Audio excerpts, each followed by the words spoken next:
Hello friends and welcome to Shashi guidance. आज से हम एक नया चैप्टर मैथ में डिस्कस करेंगे जो कि है अनुपात एवं समानुपात का, यानी कि रेशियो एंड प्रोपोर्शन। अगर कंपटीशन को देखें तो यह चैप्टर बहुत ही इंपॉर्टेंट चैप्टर है। इससे कई टाइप्स के इंपॉर्टेंट क्वेश्चन बनते हैं जो कि कॉम्पिटिटिव एग्जाम्स में बहुत पूछे जाते हैं। तो आज ये पहला वीडियो है इस चैप्टर का।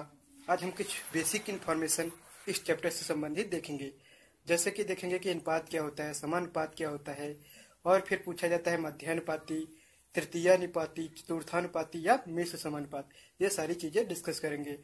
और फिर कंबाइंड रेशियो जो निकालना होता है, यानी कि कंबाइंड अनुपात, जैसे कि अलग अलग अनुपात दिया होता है, ए और बी का अलग दिया हुआ है और बी और सी का अलग दिया हुआ है, तो ए बी सी का तीनों का कंबाइंड रेशियो किस तरह से निकाला जाएगा, या फिर ए और बी का अलग, बी और सी का अलग और सी और डी का अलग दिया हुआ है, इन तीनों का अलग दिया हुआ है, तो इनका कंबाइंड रेशियो यानी कि ए बी सी डी, इन चारों का कंबाइंड रेशियो एक साथ क्या होगा, यह किस तरह से निकालेंगे। या फिर नेक्स्ट, जैसे कि दिया हुआ होता है कि 2a = 3b = 5c, इस तरह से दिया हुआ हो तो इसमें से a b और c का कंबाइंड रेशियो किस तरह निकालेंगे।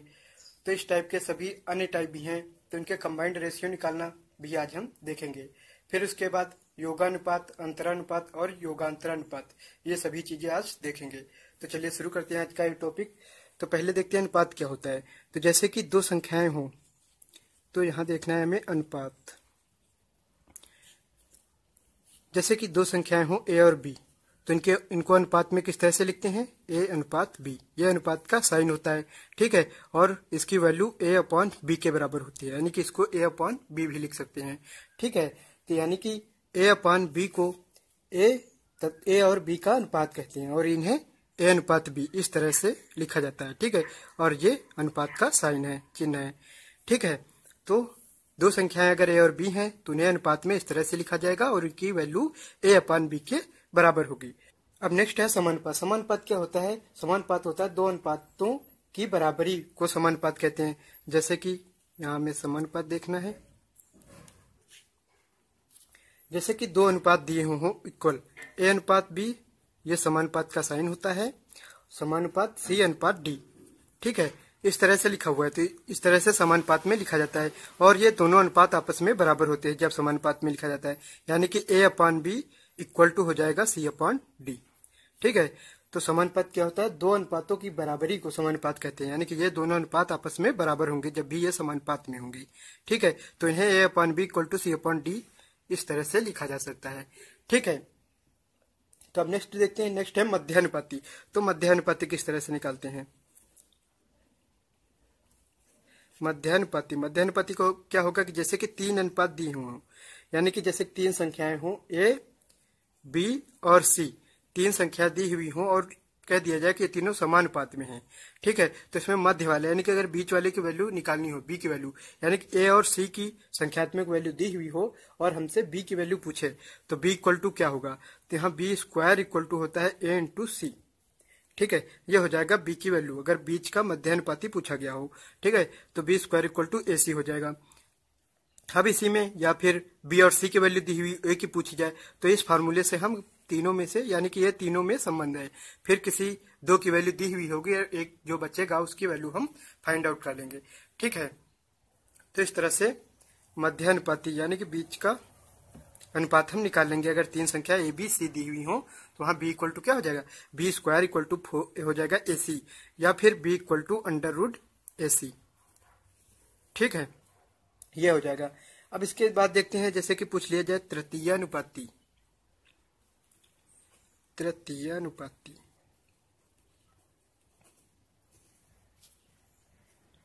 तो तृतीयानुपाती किस तरह से निकालेंगे, तृतीयानुपाती क्या होगा, जैसे कि तीन दिए हों इसी में, जैसे कि ए बी और सी तीन दे दिया जाए और कह दिया जाए कि तीनों समानुपात में हैं, तो तृतीया यानी कि तीसरे वाले का अनुपात क्या होगा, यानी दो दिए हों और अगला पूछा जाए तीसरा, तो सी की वैल्यू क्या आ जाएगी, सेम इसी फार्मूले से हो जाएगा, सी = क्या आ जाएगा, b²/a, ठीक है। तो उसी से आ जाएगा, यानी कि दो दिए हुए हैं संख्याएं और उनका तृतीय अनुपाती तीसरा अनुपात पूछा जाए, ठीक है। अगर वो तीनों समानुपात में है तो उनका तीसरा अनुपात यानी सी की वैल्यू क्या हो जाएगी, b²/a, ठीक है। इस तरह से तृतीय अनुपाती आ जाएगा। अब चतुर्थानुपाती यानी कि अगर चार संख्याएं हों, यानी कि तीन दी हुई हो और उनका चौथा पूछा जाए, तो चतुर्थानुपाती किस तरह से निकालेंगे देख लेते हैं।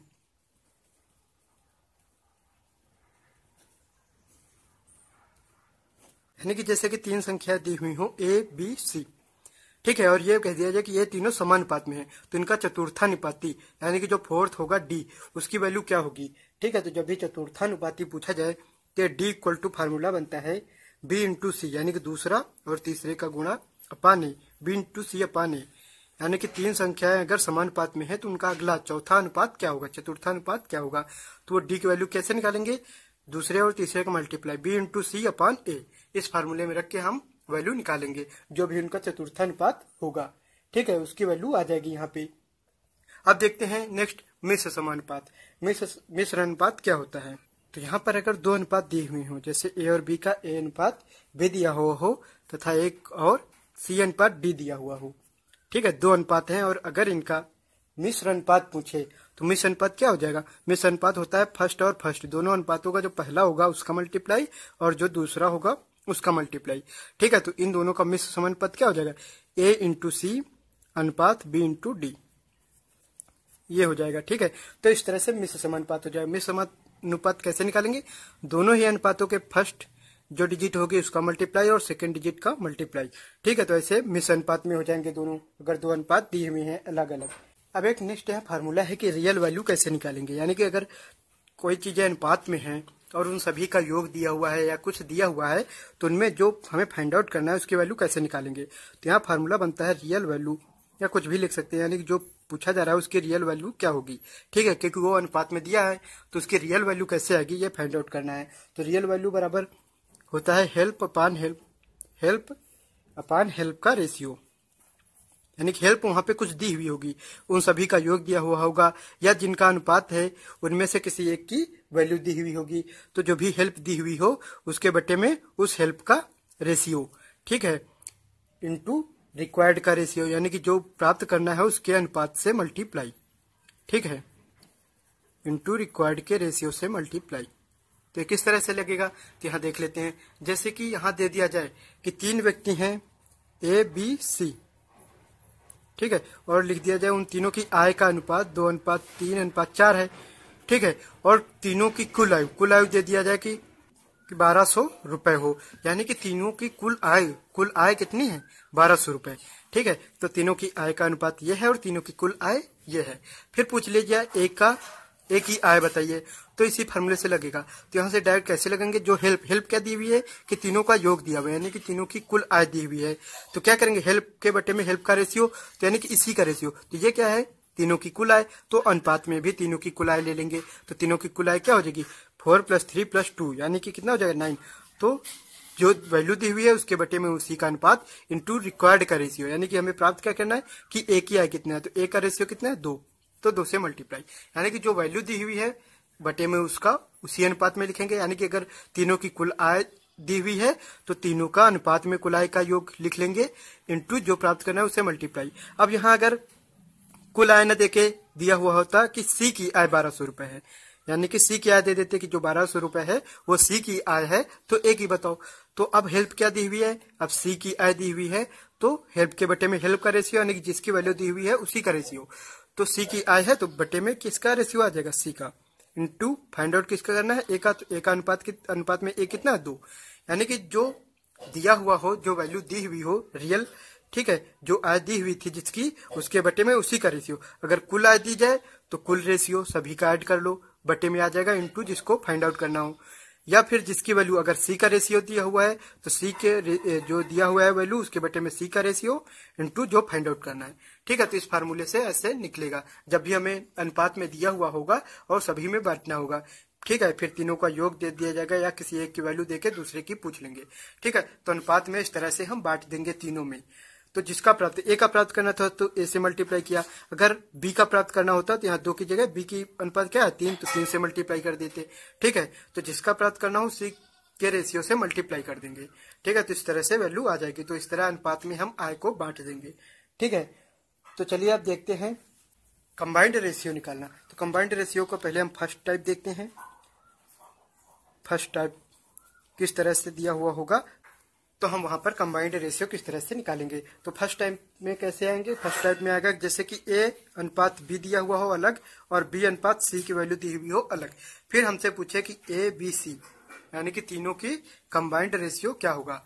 ठीक है, यानी कि तीनों का कंबाइंड रेशियो निकालना हो तो किस तरह से निकालेंगे। तो यहाँ कोई वैल्यू ले लेते हैं, जैसे कि ए और बी की वैल्यू दी हुई हो 3:5, ठीक है, और बी और सी की वैल्यू दी गई हो 2:7। ठीक है, तो इस तरह से वैल्यू दी हुई हो तो ए बी सी की वैल्यू कैसे निकालेंगे। तो जब भी निकालना हो तो क्या करेंगे, फर्स्ट और फर्स्ट दोनों का मल्टीप्लाई कराएंगे तो ए की वैल्यू आ जाएगी, और ये अगर क्रॉस मल्टीप्लाई बी और बी का कराएंगे तो बी की वैल्यू आ जाएगी, और बी और सी का मल्टीप्लाई कराएंगे तो सी की वैल्यू आ जाएगी। ठीक है, तो इस तरह से हमें निकालना है। तो यहाँ ए बी सी कैसे आ जाएगी, ए और बी यानी कि फर्स्ट और फर्स्ट का दोनों का मल्टीप्लाई कराएंगे कितना आ जाएगा, 3 × 2 6, ये ए की वैल्यू हो जाएगी रेशियो। अब क्रॉस मल्टीप्लाई बी और बी का कराएंगे तो क्या आ जाएगा 10, ये बी की वैल्यू हो जाएगी, और सी की वैल्यू क्या हो जाएगी, लास्ट वाले दोनों का मल्टीप्लाई, ये हो जाएगा 35। ठीक है, तो ये वैल्यू आ जाएगी।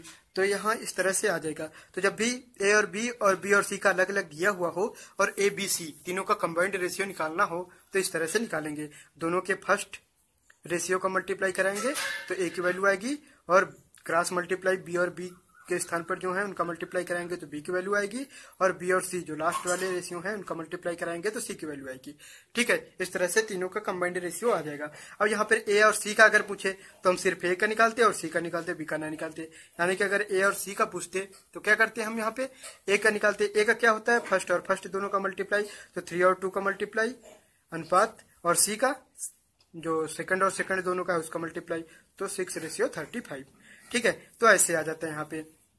तो इस तरह से ए और सी का भी पूछते हैं, दोनों के लास्ट वाले का, यानी कि ए अनुपात बी और बी अनुपात सी दिया हुआ है तो ए अनुपात सी पूछेंगे तो ऐसे निकाल लो, और ए बी सी तीनों का कंबाइंड पूछेंगे तो इस तरह से निकालेंगे।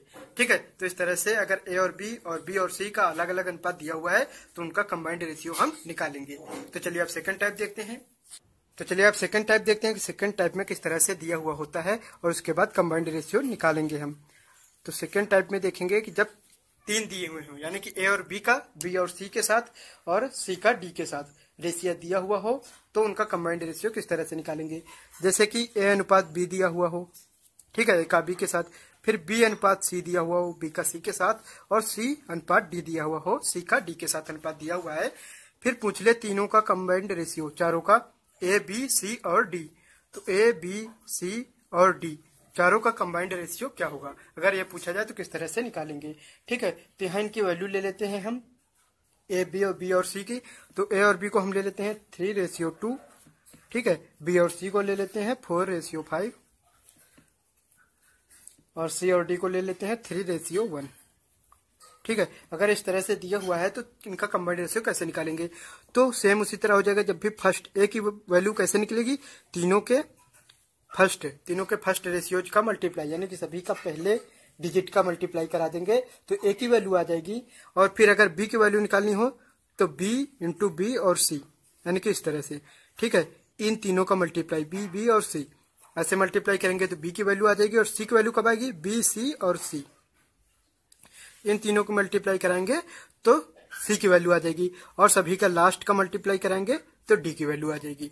ठीक है, तो इस तरह से चारों की वैल्यू आ जाएगी।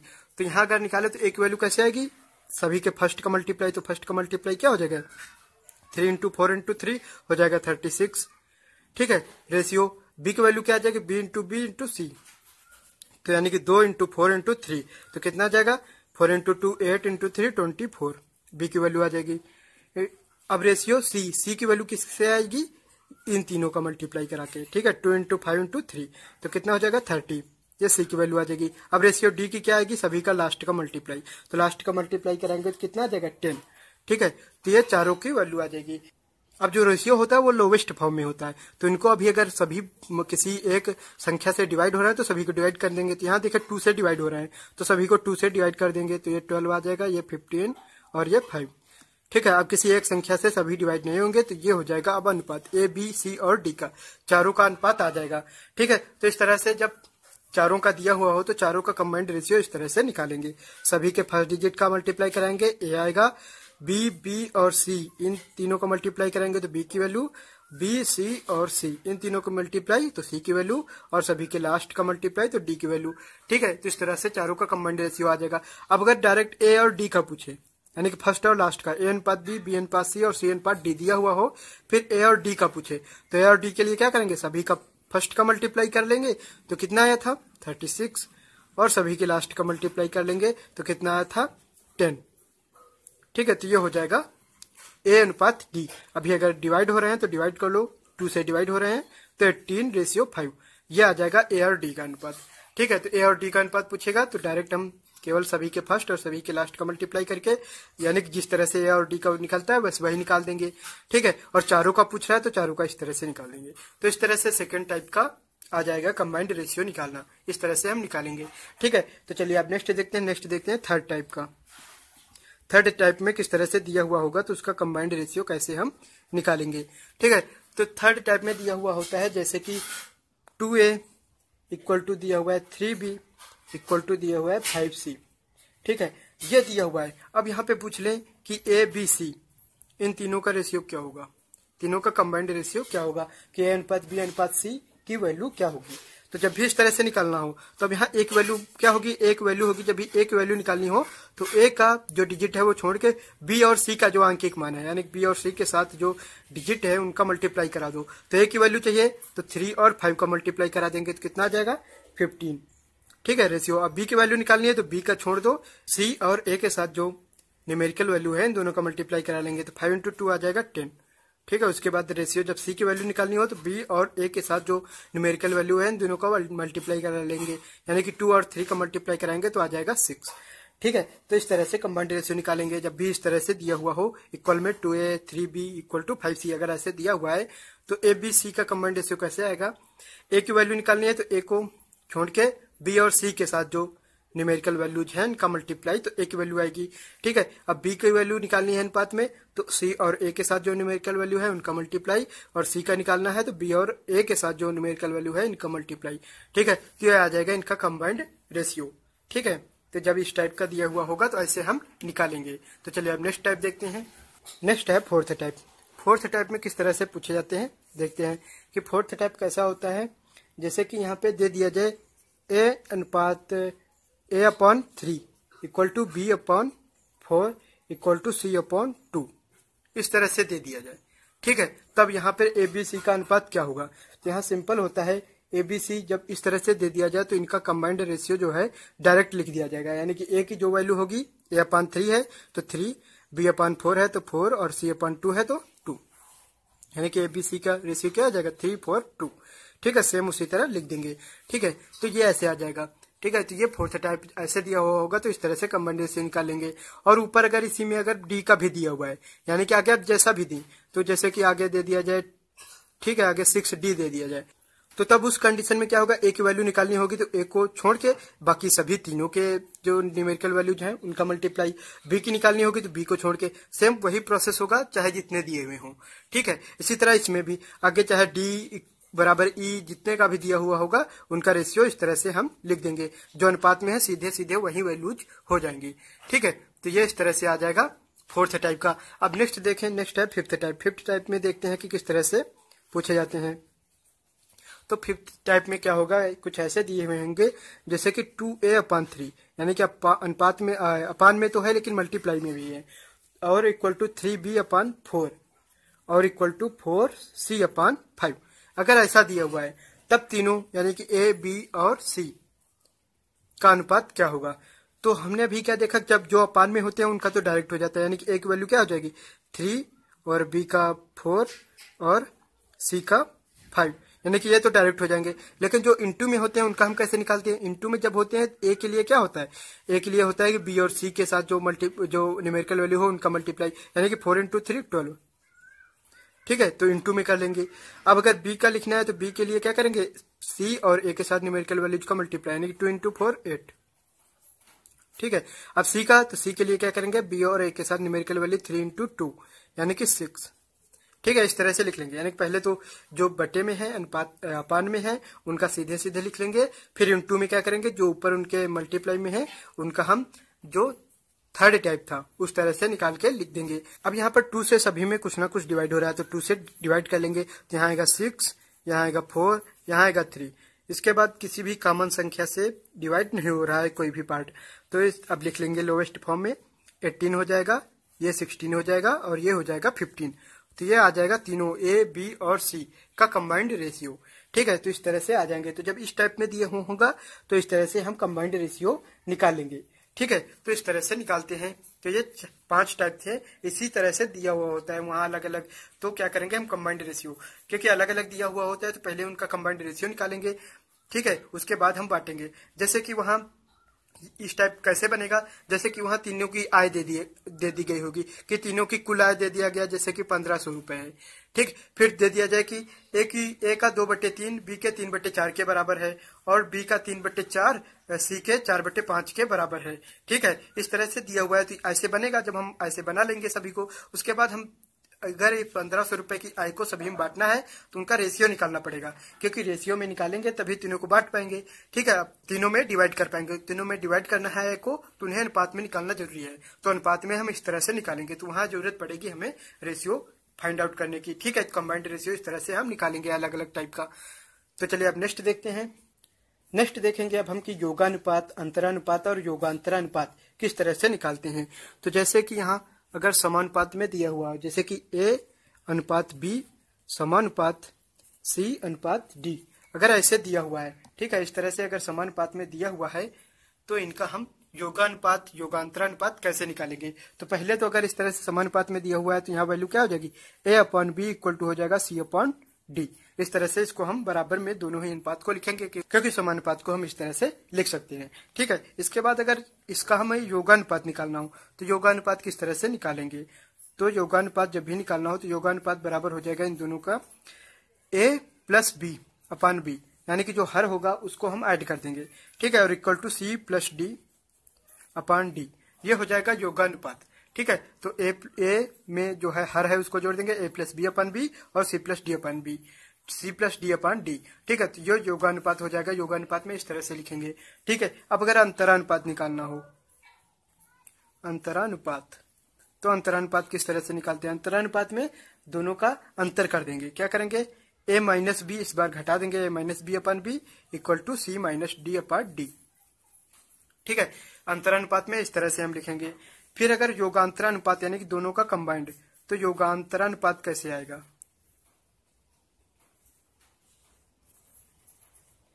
तो जब योगांतरानुपात निकालना हो तो क्या करेंगे, A+B/A-B, यानी कि इन दोनों को डिवाइड कर दिया जाए तो B कट जाएगा। ठीक है, तो A+B/A-B बचेगा और C+D/C-D बचेगा। ठीक है, तो ये हो जाएगा योगांतरानुपात में। तो योगांतरानुपात निकालना हो तो हम इस तरह से लिखेंगे। ठीक है, तो यहाँ योगानुपात, अंतरानुपात और योगांतरानुपात आ गया। अब नेक्स्ट एक फार्मूला देख लेते हैं कि कैसे बनता है। अब यहाँ है कि यदि अगर इस फॉर्म में दिया हुआ है, यानी कि A/B equal to C/D equal to I/J equal to कुछ भी दिया हुआ ऐसे एंड सो ऑन, ऐसे दिया हुआ और इक्वल टू K के बराबर, किसी एक न्यूमेरिकल वैल्यू के बराबर हो, किसी कॉन्सोनेंट के बराबर हो। ठीक है, तो वहां क्या करेंगे, तो जब इस फॉर्म में लिखा हुआ होगा तो ऐसे में हम इसको लिख सकते हैं। तो यहाँ हो जाएगा सभी के अंशों का योग कर देंगे, A+C+I+ जो भी आगे दिया हुआ हो। ठीक है, अपॉन जो हर में है उन सभी को ऐड कर लेंगे। तो यहाँ क्या हो जाएगा, B+D+J+ एंड सो ऑन, जो भी जितने होंगे इक्वल टू K, तो K के बराबर हो जाएगा। तो इस फॉर्म में भी हम लिख सकते हैं अगर ऐसे दिया हुआ है। ठीक है, तो A/B equal C/D equal to I/J, ठीक है, इक्वल टू अगर K दिया हुआ हो तो इसको हम इस तरह लिख सकते हैं। ठीक है, सभी के अंशों का योग अपॉन सभी के हरों का योग इक्वल उस K के हो जाएगा। ठीक है, तो इस तरह से हम लिख सकते हैं। तो यह थे आज के अनुपात और समानुपात का आज का ये वीडियो। आज हमने इसमें देखा कि जब अलग अलग अनुपात दिया हुआ हो तो उसके कंबाइंड रेशियो किस तरह से निकालेंगे, और अनुपात, समानुपात, मध्यानुपात, तृतीय अनुपात, चतुर्थानुपात और मिश्र समानुपात। ठीक है, और रियल वैल्यू निकालना है, यानी कि जब कंबाइंड वैल्यू दी हुई हो और उन्हें अनुपात में बांटना हो तो किस तरह से बांटेंगे। ये सारी चीजें आज हमने डिस्कस की। अब नेक्स्ट वीडियो से हम इस चैप्टर से संबंधित जितने भी क्वेश्चन बनते हैं सभी टाइप के क्वेश्चन 1 बाय 1 करके अपने वीडियोज में कवर करेंगे। इस चैप्टर से बहुत ही इंपॉर्टेंट टाइप के क्वेश्चन बनते हैं और कॉम्पिटिटिव एग्जाम्स में इस चैप्टर से क्वेश्चन जरूर पूछे जाते हैं, कई सारे क्वेश्चन पूछे जाते हैं। तो ये बहुत ही इंपॉर्टेंट क्वेश्चन है, क्योंकि ये इस चैप्टर में ही नहीं, यही सभी चैप्टर में यूज होता है, क्योंकि अनुपात का यूज कई चैप्टर्स में होता है। ठीक है, तो अब नेक्स्ट वीडियो से हम इस चैप्टर से संबंधित सभी क्वेश्चन डिस्कस करेंगे। ठीक है, तो आई होप कि आज का ये वीडियो आपको पसंद आया होगा। तो अगर ये वीडियो पसंद आया तो इसे लाइक एंड शेयर जरूर करें और ऐसे ही अन्य वीडियोज को देखने के लिए हमारे चैनल को सब्सक्राइब जरूर करें। तो चलिए मिलते हैं नेक्स्ट वीडियो में। Thanks for watching.